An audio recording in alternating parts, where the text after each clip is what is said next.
గోదావరిలో బాగా ఫేమస్ చేప అనమాట ఇది, పులస చేప. సంవత్సరం ఫస్ట్ టైం తింటున్నాను అనమాట ఇదే పులస. సంవత్సరం అయింది తిని.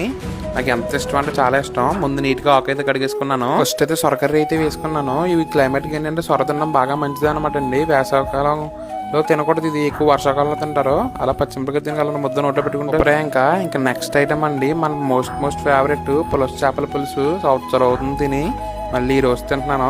ఫీలింగ్ మామూలుగా లేదనమాట, ఫుల్ హై. పులస ముక్క తీసుకుని అలా మొత్తం నోట్లో పెట్టుకుంటే నిజంగా నెక్స్ట్ లెవెలే. మళ్ళీ తర్వాత ఏంటంటే బెండకాయ ఉంటుందండి, బెండకాయ కూడా ఒక ముద్దతో అలా పెట్టుకున్నాను. నెక్స్ట్ అయితే పచ్చిమిరపకాయ అండి. పచ్చిమిరపకాయ చాలండి, ఒకటి ముక్క లేకపోయినా అలా పచ్చిమిరపకాయతో తినచ్చు, అంత బాగుంటది. ఇది ఏంటంటే చెన కూడా చాలా ఫేమస్ అనమాట పులస చేపలది కదా. నెక్స్ట్ తోక ముక్క. ఈ రోజు మొత్తం అంతా ఓన్లీ పులస చేపతోనే తిన్నాను, మొత్తం రైస్ అంతానే. చాలా అంటే చాలా ఇష్టం పులస అంటే నాకు.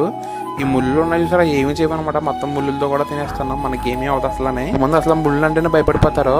ఈరోజు థమ్స్అప్ కాకుండా మిరిండా అయితే తాగుతున్నాను.